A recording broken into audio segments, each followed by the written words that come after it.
Ça fait peur, ça, hein. Le gars, il leur dit grouillez-vous, grouillez-vous. Regardez, regardez, ils sont stressés, les gars, hein. Regardez, il leur dit vous devez courir, vous devez courir. Courez, punaise, les gars, regardez, il leur parle super mal. Ils ont payé, hein, ils ont tous payé, hein. Je me dis bravo, hein. Ça donne envie, hein.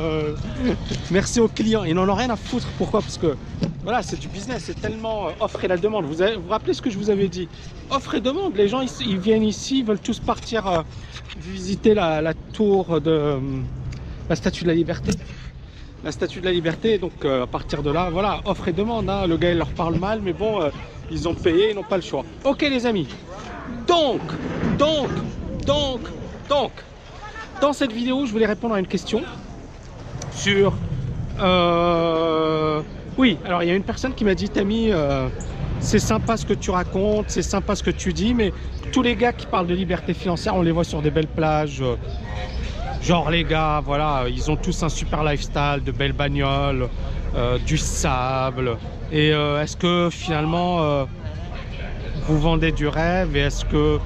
Et est-ce que voilà, ça m'inquiète et j'ai des doutes. Bon, c'est une très bonne question et moi je vais y répondre de manière franche. Premièrement, moi je joue pas un rôle, hein, c'est ma vie, hein, donc le fait d'habiter à Dubaï, le fait d'avoir une voiture qui est ce qu'elle est, hein, c'est pas non plus, voilà, je me suis pas ruiné en achetant cette voiture, c'est mon style de vie, donc je vais pas vous mentir en créant un style de vie pourri en vous disant voilà c'est comme ça que je vis. Non, je ne joue pas de rôle, au contraire. Premièrement, deuxièmement, j'essaie justement de ne pas tomber dans ce piège, parce qu'à un certain moment je me suis posé la question, est-ce que ça valait le coup d'acheter une super belle bagnole, parce que c'est un investissement, c'est de la pub, hein. On l'a vu, chaque fois que quelqu'un achète dans le monde de la liberté financière, il achète une belle bagnole, ça lui fait plein de vues, et plein de vues ça veut dire plein de clients potentiels, et donc ça s'amortit très rapidement. Donc acheter une belle bagnole, c'est clairement un bon investissement. C'est un excellent investissement. Et est-ce que c'est de la faute? Est-ce que c'est de ma faute, par exemple? Si finalement, les gens, ils préfèrent regarder quelqu'un qui a une belle bagnole plutôt que quelqu'un qui galère et qui montre pas, voilà, ses richesses.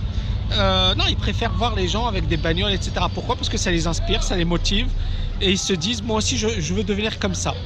Donc, moi, c'est pas mon style. Je vais être franc avec vous, c'est pas mon style. Mais de temps en temps je le fais, je joue le jeu parce que je me dis et en même temps c'est même pas je joue le jeu, c'est ma vie, c'est-à-dire j'aime voyager, j'aime visiter de nouvelles contrées, j'ai un style de vie qui est 10 000 fois meilleur que celui que j'avais à Paris, donc je vais pas vous mentir en vous disant ouais je galère, etc., juste pour vous faire plaisir. Après, est-ce qu'il y en a qui en abusent? Bien évidemment, mais c'est du... Je sais pas moi, prenons le cas des marques, les plus grandes marques. Elles vont vous montrer des mannequins sous un angle qui est parfait. Mais tout le monde sait que derrière, il y a du Photoshop à fond. Tout le monde sait que derrière, c'est faux tout ça. Mais est-ce que vous allez acheter un produit de L'Oréal avec un mannequin qui ressemble à rien? Ou est-ce que vous allez acheter les produits de L'Oréal parce que le mannequin vous fait rêver, même si on sait que c'est faux? Je vous pose la question. Donc moi, il y a des personnes qui m'ont reproché, qui m'ont dit Tammy, on voit pas que tu es riche, Tammy, tu es toujours dans les mêmes endroits, Tammy, pourquoi tu montres pas ton argent? Et il y en a qui me l'ont reproché. Et c'est vrai que on est un peu dans de la télé-réalité. Quand on est infopreneur, c'est un peu de la télé-réalité. C'est à qui a la plus grosse, ou qui a la plus grosse bagnole, la plus belle maison, la plus belle... Mais c'est un piège, c'est un piège. J'essaie franchement, et je vais être sincère avec vous, j'essaie de ne pas tomber dans ce piège. J'essaie de rester moi-même parce que bon, dans mes vidéos, je me dis ça sert à rien de raconter des conneries ou de jouer un jeu. Il faut être soi-même dans ces vidéos. Et c'est ce que j'essaie de faire. Maintenant, voilà, si vous voulez voir des photos de moi misérable, j'en ai montré, hein, en France, quand je galérais financièrement et tout, j'ai montré ça. Mais aujourd'hui, voilà, j'ai la chance d'être libre financièrement.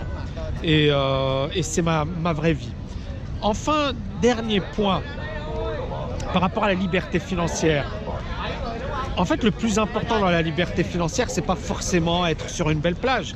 Même si moi, c'était ce qui me faisait rêver. C'était pas forcément d'avoir une belle voiture, même si c'est sympa d'en avoir. C'était pas forcément d'habiter à Dubaï, même si j'adore cette ville. Non, la liberté financière, c'est le choix. Si je veux être à Tombouctou, je peux y être demain. Je peux arrêter de travailler si je veux. En fait, j'ai le choix. Et ce que l'on essaie de transmettre à travers ces vidéos, c'est bien évidemment cette notion de liberté. C'est pour ça que finalement une vidéo ou une photo vaut mieux que 1000 mots. Parce que derrière, ça transmet une situation qui parle beaucoup plus à notre audience. Voilà, bon, j'espère que vous avez aimé cette vidéo. N'oubliez pas de la liker, de la partager. Je vous dis à bientôt les amis. Ciao, ciao, ciao.